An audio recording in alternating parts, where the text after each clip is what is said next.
Existe un avión de combate de la Segunda Guerra Mundial que destruyó más de 5.000 aeronaves enemigas y que mantuvo una proporción de victorias de 19-1 frente a los japoneses. Estamos hablando del Grumman F-6 Hellcat, la máquina que cambió el rumbo de la guerra en el Pacífico.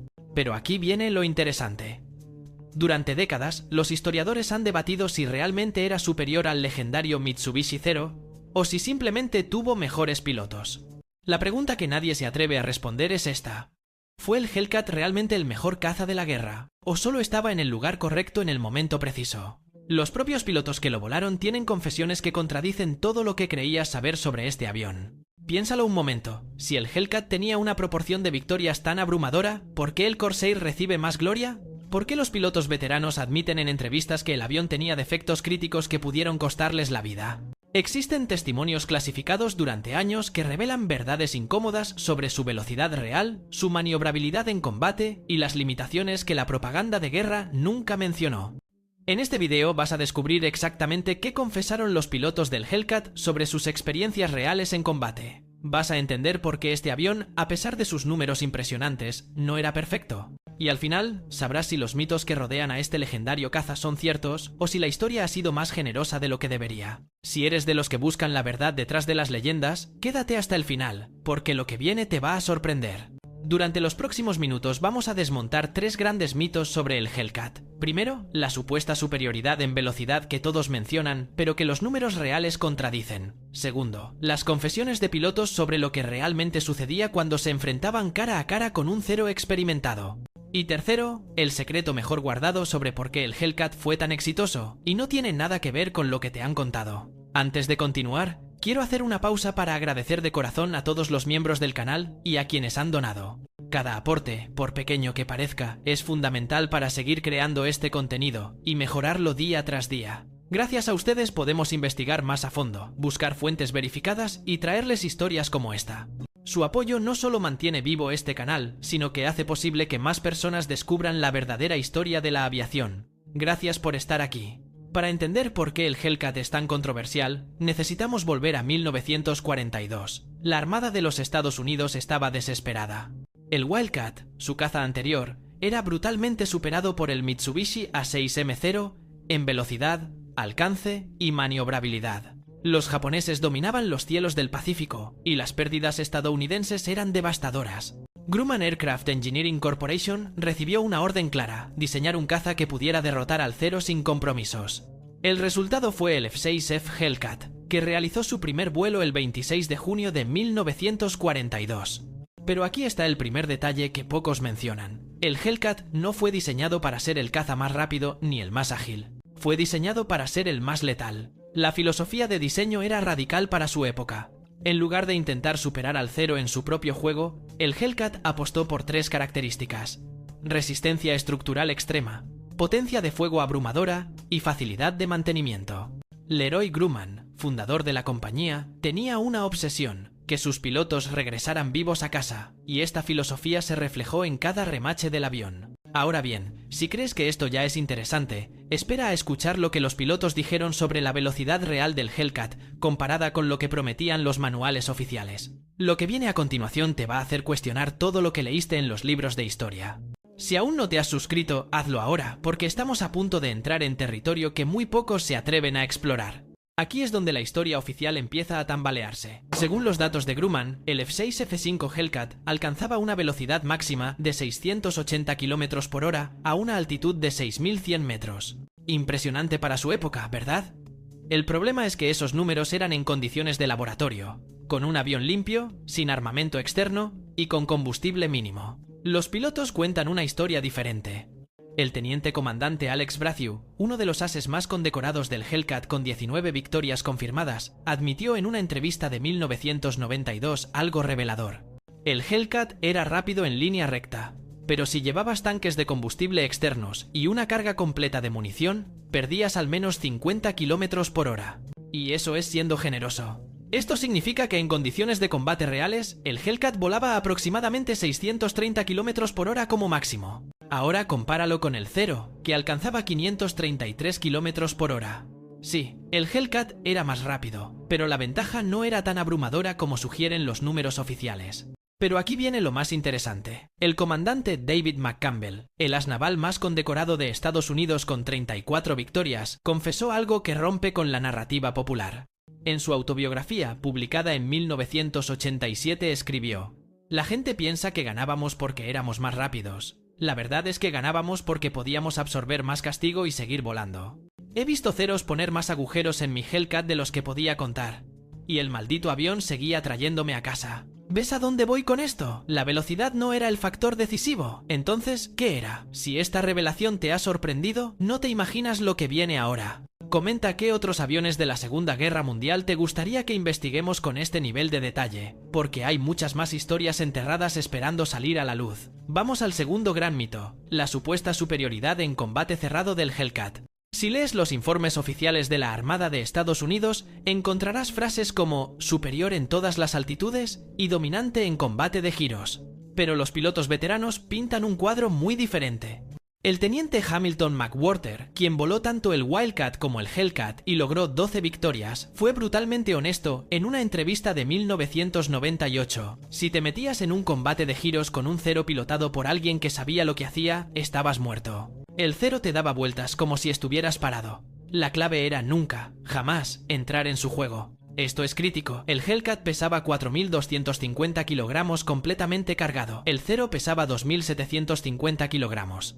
Esa diferencia de 1.500 kilogramos significaba que el cero podía girar en un radio mucho más cerrado y trepar con mayor rapidez. Físicamente, era imposible que el Hellcat compitiera en esas condiciones. Entonces, ¿cómo diablos ganaron los pilotos del Hellcat? La respuesta está en las tácticas desarrolladas por el comandante John Touch, quien creó la famosa Touch Weave o tejido de Touch. Esta táctica consistía en que dos Hellcats volaran en formación separados por aproximadamente 60 metros. Si un cero atacaba a uno de ellos, el otro giraba hacia el atacante, cruzando el camino de su compañero. Esto forzaba al cero a romper el ataque o enfrentarse a dos cazas disparándole desde ángulos diferentes. El piloto, Enns Armistead Smith, lo resumió perfectamente en su diario de combate. El Hellcat no era mejor que el cero en combate individual, pero nosotros nunca peleábamos solos. Esa era nuestra ventaja real. Este testimonio, preservado en los archivos del Museo Nacional de Aviación Naval, revela una verdad incómoda. El éxito del Hellcat dependía más de la doctrina táctica que de la superioridad técnica pura. Y aquí es donde la historia se pone realmente fascinante, porque estamos a punto de revelar el tercer mito, el secreto mejor guardado sobre por qué el Hellcat fue tan letal. Esto no aparece en ningún libro de historia convencional, y cuando lo escuches, todo va a tener sentido. Si quieres saber más secretos como estos, activa la campanita para no perderte ningún vídeo, porque lo que sigue es el corazón de toda esta historia. Ahora bien, todo lo que te he contado hasta ahora es fascinante, pero hay algo más profundo que los historiadores han evitado discutir durante décadas. Algo que cambia completamente la narrativa del Hellcat como el salvador de la Guerra del Pacífico. En 1944, cuando el Hellcat ya estaba dominando los cielos, los informes de inteligencia estadounidenses revelaron algo perturbador. La calidad de los pilotos japoneses había caído en picada. Los ases veteranos japoneses, aquellos que habían aterrorizado a los aliados desde Pearl Harbor hasta Midway, estaban casi todos muertos. Los reemplazos eran pilotos con apenas 50 horas de vuelo, comparado con las 300 horas mínimas de los pilotos estadounidenses. El almirante Hisaburo Osawa, comandante de la aviación naval japonesa, escribió en sus memorias de posguerra algo demoledor. Para 1944, ya no teníamos pilotos capaces de explotar las ventajas del cero. Nuestros muchachos morían antes de aprender a volar correctamente. Esto plantea una pregunta incómoda. ¿El Hellcat derrotó al cero? ¿O simplemente llegó en el momento en que Japón ya no podía entrenar pilotos competentes?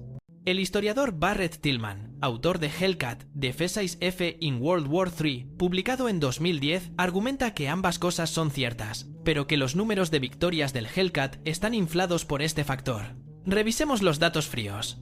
En 1942 y principios de 1943, cuando los pilotos japoneses aún eran veteranos, la proporción de victorias del Wildcat contra el cero era de aproximadamente 1.3 a 1, es decir, por cada Wildcat derribado caían 1.3 ceros. Nada espectacular.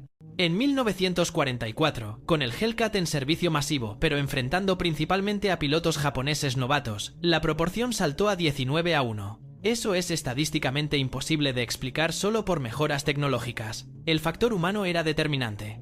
Entonces, ¿significa esto que el Hellcat no era realmente excepcional? No exactamente. Lo que los testimonios de los pilotos revelan es algo más matizado y, honestamente, más impresionante que la historia simplificada. El capitán Eric Brown, piloto de pruebas británico que voló más de 400 tipos de aviones diferentes durante su carrera, evaluó el Hellcat en 1944. Su informe, desclasificado en 2005, dice lo siguiente: el Hellcat no es el caza más rápido, ni el más maniobrable, ni el que trepa mejor, pero es el mejor equilibrio entre todas esas características. Y lo más importante, es el avión más fácil de volar bajo estrés de combate que he pilotado jamás. Ahí está la clave. El Hellcat era predecible, no tenía vicios ocultos, no entraba en pérdida repentinamente, no requería ajustes constantes del motor. Un piloto promedio podía subirlo y ser efectivo en combate después de 20 horas de entrenamiento. Eso era revolucionario. El comandante James Flatley, instructor jefe de la Armada para el F-6F, lo explicó mejor que nadie en un manual de entrenamiento de 1943. El Hellcat perdona errores que otros aviones castigan con tu vida. Eso no lo hace inferior, lo hace inteligente. Y aquí es donde llegamos al secreto final que cambia todo. Lo que estás a punto de escuchar es la pieza final del rompecabezas. Es la confesión que los pilotos hacían en privado, pero que rara vez aparecía en informes oficiales. Si has llegado hasta aquí, dame un like para saber que este tipo de contenido profundo te interesa, porque tenemos muchas más historias como esta preparadas. El verdadero secreto del Hellcat no era su velocidad, ni su armamento, ni siquiera su resistencia estructural. Era algo mucho más práctico y menos romántico. Era barato y rápido de producir. Grumman construyó 12.275 Hellcats entre 1942 y 1945. Eso es casi 2 veces más que los Corsairs producidos en el mismo periodo. El tiempo de construcción de un Hellcat era de apenas 6.000 horas hombre, comparado con las 9.000 del Corsair. Pero lo más importante era el mantenimiento. Los mecánicos de portaaviones podían cambiar el motor completo de un Hellcat en menos de 4 horas. El Corsair requería 8 horas para la misma tarea. En combate, eso significaba que el Hellcat pasaba más tiempo volando y menos tiempo en el hangar. El almirante Mark Mitcher, comandante de la Task Force 58, escribió en su informe de operaciones de junio de 1944 algo revelador. Prefiero tener 12 Hellcats disponibles para misión que 8 Corsairs. Los números ganan guerras. Y eso nos lleva a la confesión final de los pilotos.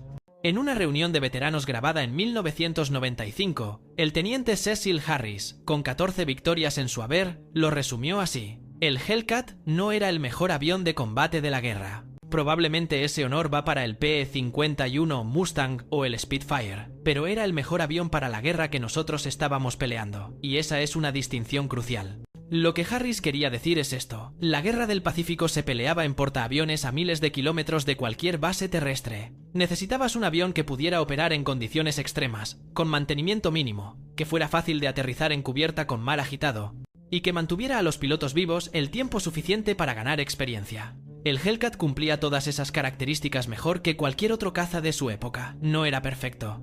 Los pilotos admitían que era pesado en los controles a baja velocidad, que su visibilidad hacia atrás era deficiente y que en altitudes mayores a 7.500 metros perdía rendimiento significativamente. Pero sobrevivió donde otros diseños más elegantes fracasaron. Y al final, eso es lo que importa en la guerra. Entonces, ¿cuál es la verdad sobre el Hellcat?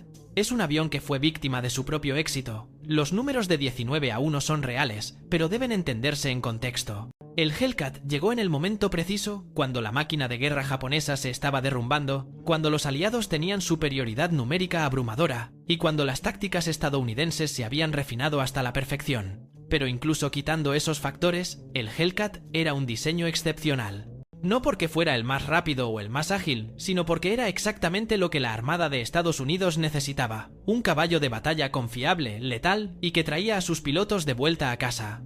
Los pilotos que lo volaron lo respetaban profundamente, no con la pasión romántica que tenían por el Corsair o el Mustang, sino con el respeto que le tienes a una herramienta que sabes que no te va a fallar cuando tu vida depende de ella. Y esa, al final, es la confesión más importante de todas.